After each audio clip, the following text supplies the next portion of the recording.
कराते समय, पूजा कराते समय बहुत सारी जगह कोई ऐसा संस्कार नहीं है जो वेद लक्षणा गौ माता के पंचगव्य के बिना हो सके, परंतु बहुत सारे पुरोहित बिना पंचगव्य के ही इस तरह के संस्कार करा लेते हैं।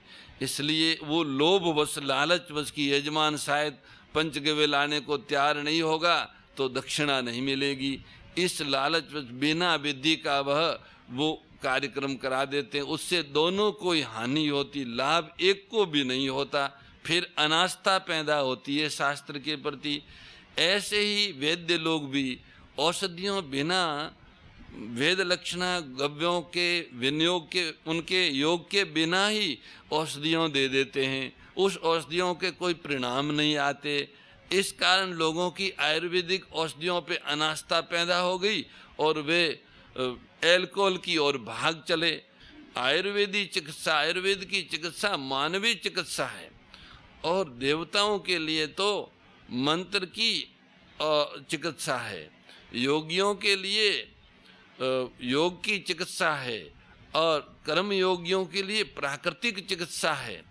तो ये राक्षसी चिकित्सा का सहारा लेके बैठे हैं, ये एक विष को दूसरा विष दबाते हैं, रोग मिटते नहीं, रोग बढ़ते जाते। इसका अनुभव पिछले कुछ समय में ही मानव जाति को हो गया, इसलिए पुनः आयुर्वेद की ओर आ रहे हैं और उसमें कुछ लाभ भी हो रहा है, पर संपूर्ण लाभ तब होगा जब वह सारी औषधियों गाय के गोबर गोमूत्र से सिंचित भूमि में उत्पादित की जाए, जो विधि उसके उत्पादन की और उसके संग्रह की है उसे अपनाई जाए और उसके निर्माण में जहाँ जहाँ पंचगव्य का योग है उससे मिलाया जाए, तो औषधियाँ वो ऐसी की ऐसी प्रभावी आज भी है। आप सब गौ चिकित्सा की ओर बढ़े हो तो आप ये कर सकते हो।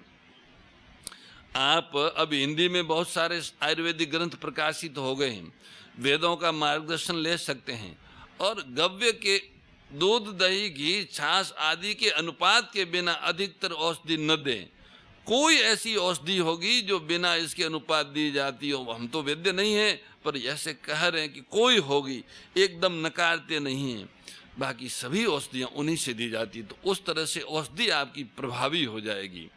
औषधि बनाने की विधि और उसका अनुपात ठीक तरह से समझना चाहिए, वो प्रभावी हो जाएगी।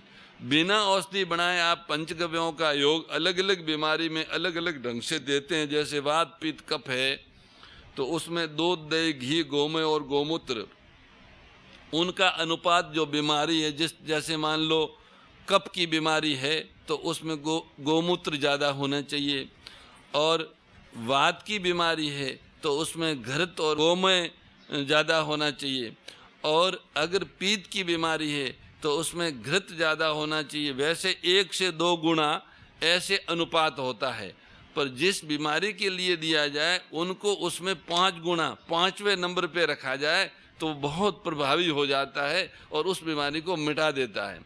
जो इन तीनों में अलग अलग, दूध में, गौमूत्र में और गोबर में, तीनों में अलग अलग, जैसे दूध जो है वह पीत के लिए है ऐसा मानो, और गौमूत्र हैं वो वात के लिए हैं, और गोमय हैं वो कफ के लिए है। पर गौमूत्र में अकेले में ही वात और कफ दोनों को नष्ट करने की क्षमता है, पर पीत को समाप्त करने की क्षमता दूध में विद्यमान घृत में है। तो इस तरह से समझ के उसका आप उपयोग करें, विनियोग करें तो बहुत प्रभावी चिकित्सा हो जाएगी। फिर गौओं के रंग अलग अलग होते हैं, अलग अलग रंगों के कारण उनके पंचगव्यों का प्रभाव अलग अलग हो जाता है, और अलग अलग नस्लों के कारण भी कई पंचगव्य, कुछ चीज़ें तो समान रहती हैं पर कुछ चीज़ें बढ़ जाती और घट जाती हैं। जैसे काली गौ की, जो काली गौ माता होती है, उनके द्वारा प्राप्त गव्य हैं वह ये जो अर्बुद है जिसे कैंसर कहते हैं उसको नाश करने में अधिक समर्थ है। ऐसे ही पीली गौ माता है, अगर किसी को पित्तजन्य बीमारी हो तो वो पीली गौ माता के गव्यों को प्राप्त करें। ऐसे श्यामा, सफ़ेद, पीली, चितकबरी, भिन्न भिन्न रंग की गौओं के पिंगल कपिला, श्रवण कपिला, जो 10 प्रकार की कपिलाएं हैं उनके भी गव्यों में भिन्न भिन्न गुण है, उनको ठीक तरह से समझ के उसका उपयोग करें तो वो रामबाण की तरह काम करेंगे व्यक्ति और समाज में, और एक बहुत बड़ी क्रांति लाएंगे।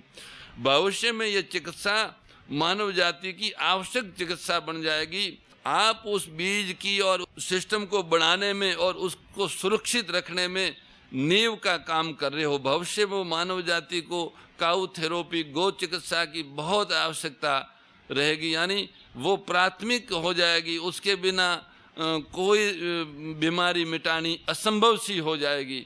वो ऐसा समय भी आ सकता है। ऐसे ही खेती है, आज जो अधिक अन्न उत्पादन के लोभ में हरित क्रांति के काल से भारत की जमीन में, भारत की धरा में विष घोला है, इस विष का दुष्परिणाम सब सामने है। जन्मते ही नहीं, गर्भ में भी बच्चे रोगी हो रहे हैं। माँ का दूध, जननी का दूध विषैला है। वो जो सब्जियों पर आ रही है, अन्न खा रही है, उसमें जहर है, और उसका जहर का प्रभाव उसके दूध में उनके बच्चे पे पड़ रहा है, उसके गर्भ में पड़ रहा है।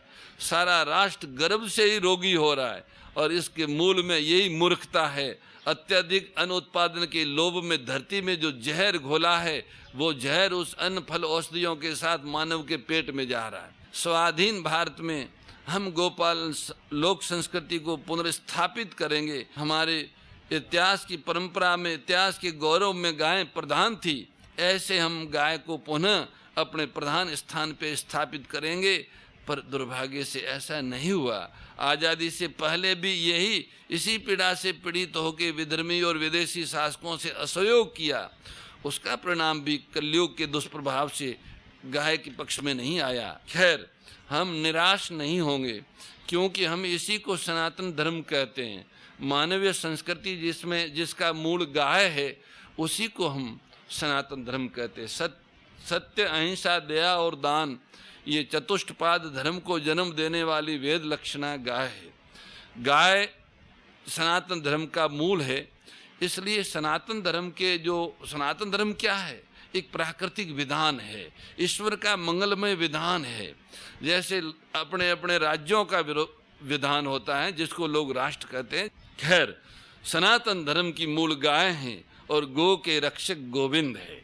भगवान ही सनातन धर्म, उस विधान के संरक्षक है। उस विधान की पुष्टि करने वाले गो के सेवक भी वो ही है। इस कारण हम लोग कभी निराश न हो। गो की आवश्यकता जगत को है, गाय को जगत की आवश्यकता नहीं है। गाय गोलोक का प्राणी है, उनको जगत की आवश्यकता नहीं है। जगत को गो की आवश्यकता है। जगत को स्वस्थ रहना है, जगत को स्वावलंबी रहना है, जगत को सुरक्षित रहना है और जगत को निर्भीक रहना है, तो उन्हें गो की आवश्यकता है। गो को जगत की आवश्यकता नहीं है। तो जगत जिसको चलाना है, जीवों के कल्याण के लिए जिसने जगत रूपी लीला रची है, उस लीला का जो रचयिता है, वो उस अपनी लीला को अपने गंतव्य तक पहुंचाना चाहता होगा, तो पुनः गाय की महिमा को वो कैसी भी परिस्थितियों में वापस मानव जाति में स्थापित कर ही देगा। हम लोगों को ऐसा लगता है कि वो समय आ रहा है। पिछले कई शताब्दियों से, 7-8 शताब्दी से वेद लक्षणा गो का अपमान और तिरस्कार हो रहा है, उपेक्षा हो रही है, उससे मनुष्य जाति दूर होती जा रही। ये कलयुग का दुष्प्रभाव। ऐसा कह सकते हैं कि राजा परीक्षित को जब से कलयुग मिला है, तब से गो के प्रति अनास्था पैदा, गो से दूरी बढ़ती गई, क्योंकि कलयुग गो का विरोधी है। कलयुग का काम गौ के बिना संभव नहीं होता।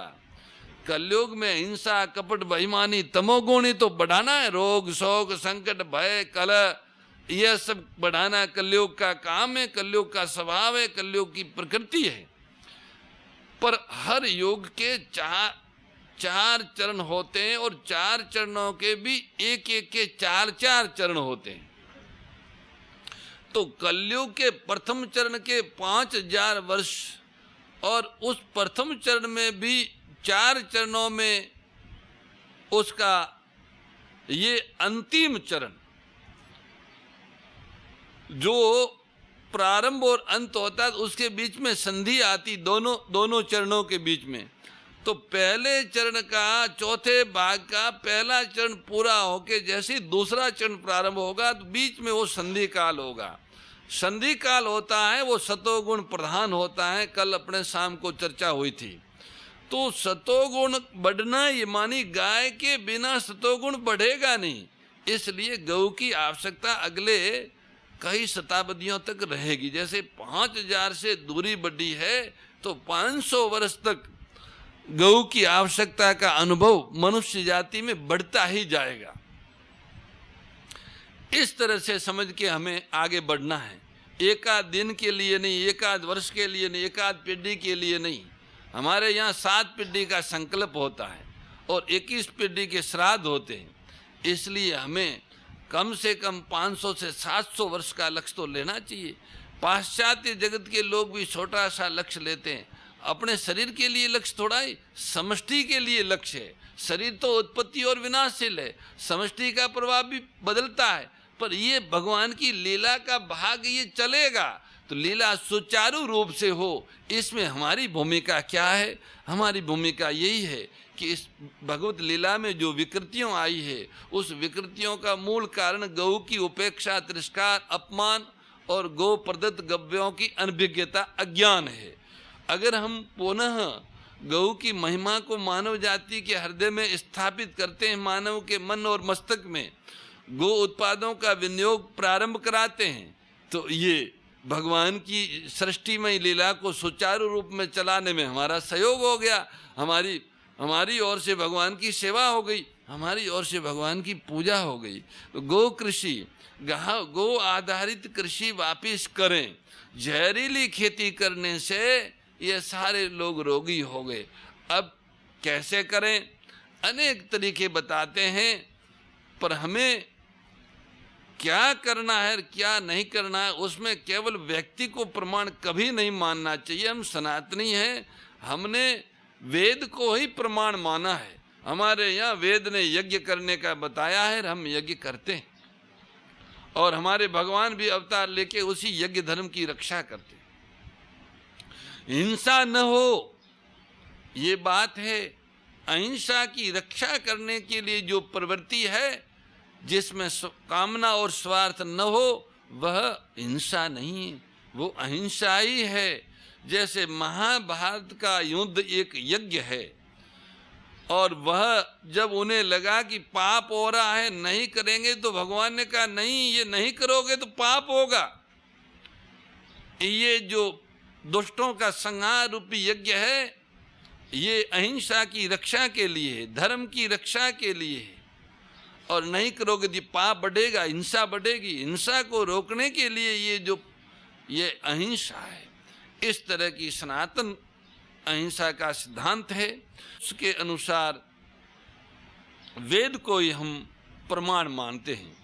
वेदवाणी, गुरुवाणी और संतवाणी को अध्यात्म जगत में प्रमाण माना जाता है, पर किसी लौकिक कार्य में तीनों की एकता, तीनों के लिए सबसे प्राथमिकता की बात आवे, परस्पर कोई भेद हो, तो वहाँ फिर वेदवाणी को ही माना जाता है। इसलिए तो कई तरह से गो कृषि के प्रयोग चल रहे हैं, पर हमें वेद को प्रमाण मान के चलना चाहिए, क्योंकि वेद ने गाय के लक्षण बताए, ककूद और गल कंबल, यही वेद लक्षणा गाय हैं। और इसी गाय के गौमय, गौमूत्र, दूध, दही, घृत, ये पंचगव्य पंचामृत है। ये वेद लक्षणा पंचगव्य अमृत है। ये पृथ्वी का ही नहीं, स्वर्ग का भी मतलब बेजोड़ है, अनुपम अमृत है। वेद ने खेती के लिए गौमय अमृत है, और गौमय आहार लेके जो धरती देगी वो अमृत होगा। पर कितनी गायों का गौमय कितनी जमीन को दिया जाए? आज का लोगों को परिश्रम नहीं करना और अधिक मुनाफा कमाना है, तो उस तरह का प्रशिक्षण लेते हैं कि भाई इतने से गोबर से इतना कर दो, वो तो सब ठीक है, पर उससे क्या होगा? गोरक्षा तो वहीं रह जाएगी। आपके देश में मान लिया जाए कि 19 करोड़ गोवंश है और 30 करोड़ या 40 करोड़ एकड़ जमीन खेती कृषि भूमि है, तो उसमें आप एक गाय का गोबर 2 गायों का गोमय 1 एकड़ में डालेंगे तो गायों की भी रक्षा होगी और धरती की भी रक्षा होगी। पर आप कहोगे कि 1 करोड़ गायों हमारे 40 करोड़ एकड़ जमीन को अपनी खाद से पूर्त कर देगी, तो फिर आप 19 करोड़ गौओं के हत्यारे हो गए। तो इस तरह की कृषि वास्तव में गो हितैषी नहीं है। हमें इस तरह से सोचना चाहिए कि एक मनुष्य के पीछे 5 गायें होनी चाहिए। एक मनुष्य को कितना एकड़ जमीन चाहिए, और उसमें आप कम से कम आओ कि भाई अभी तो गाय इतनी नहीं है तो 1 एकड़ तो लो, जितनी गाय जितनी कृषि है उसके अनुरूप बांटो।